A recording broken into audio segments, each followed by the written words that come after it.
ভয় ক্ষণস্থায়ী মাত্র, কিন্তু আফসোস চিরকালই থাকে। তাই বেশি বেশি ভ্রমণ করুন। আজ আমরা ঘুরতে যাচ্ছি ইনানি সমুদ্র সৈকতে। চলুন আজকে আপনাদেরকে নিয়ে যাই ইনানি সমুদ্র সৈকতে। আসসালামু আলাইকুম এভরিওয়ান, প্রিয়া মুস্কান ব্লগে আপনাদের ওয়েলকাম জানাচ্ছি। ইনানি সমুদ্র সৈকত কক্সবাজার শহর থেকে প্রায় 25 কিলোমিটার দক্ষিণে ও হিমছড়ি থেকে 15 কিলোমিটার দূরে অবস্থিত। কক্সবাজার থেকে টেকনাফ পর্যন্ত দৈর্ঘ্য এই সমুদ্র সৈকতের সবচেয়ে আকর্ষণীয় ও সুন্দর সমুদ্র সৈকত হিসেবে ইনানি সমুদ্র সৈকত সুনাম রয়েছে। এই সমুদ্র সৈকতে অন্যান্য সমুদ্র সৈকতের তুলনায় আকর্ষণীয় হিসেবে স্থাপিত হয়েছে এর বড় বড় প্রবাল পাথরের জন্য। কক্সবাজারের এই দীর্ঘ সৈকতের মাঝে সবচেয়ে আকর্ষণীয় সমুদ্র সৈকত ইনানি। ইনানি সমুদ্র সৈকতে রয়েছে বড় বড় পাথর, যা অন্য সমুদ্র সৈকতে নেই। কক্সবাজার থেকে ইনানি সমুদ্র সৈকতে যা যা চোখে পড়ার মতো রয়েছে: মেরিন ড্রাইভ রোড, পাহাড়, ঝর্ণা, পিকনিক স্পট, হিমছড়ি পাহাড়, সালসা বিচ, বেশ কিছু দর্শনীয় স্থান।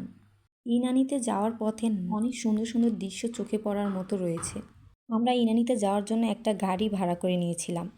গাড়িতে করে সবাই মিলে ইনানি পৌঁছে যাই। এখন আমরা গাড়ি থেকে নেমে ইনানির পাথরগুলো দেখার জন্য নিচে নেমে যাব। রাস্তা থেকে ইনানির পাথর বালি দেখার জন্য একটা ছোট্ট ব্রিজ পড়ে। এটা কাঠের ব্রিজ, দেখতেও খুব সুন্দর। এই ব্রিজ দিয়ে আমরা সবাই মিলে এখন আমরা নিচে নামছি। আমরা যেতে যেতে বিকেল হয়ে গেছে, আবহাওয়াটাও খুব সুন্দর ছিল, পর্যটকের ভিড়ও ছিল অনেক। এই ইনানিতে আসলে আপনারা খুব কাছের থেকে সূর্যকে দেখতে পারবেন, মনে হবে সূর্য খুব কাছে। ঘুরে ঘুরে আমরা সব দেখছিলাম। এখানের পাথরগুলো অনেক ধারালো, একটু পড়ে গেলেই কেটে যাওয়ার ভয় আছে। এখানে এই বড় বড় পাথরের জন্য দেখতে আরও বেশি সুন্দর লাগে জায়গাটা। তাই কক্সবাজার আসলে সবাই এখানে ঘুরতে আসে। বলা যেতে পারে এটা ছোট্ট একটি মিনি সেন্ট মার্টিনের মতোই।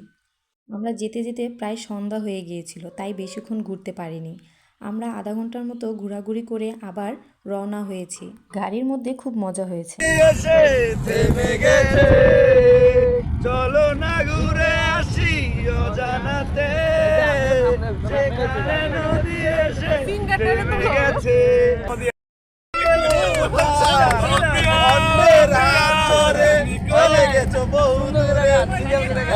দেখছো এই যে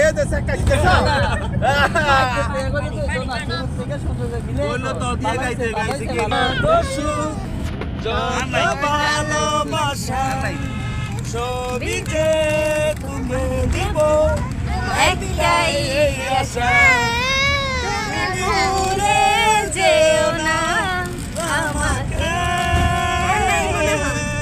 আমি ভালোবাসি। আমাদের ইনানি ঘোরাটা খুব মজার ছিল। আজকের ভিডিও এই পর্যন্তই। সবাই ভালো থাকবেন। আল্লাহ হাফেজ।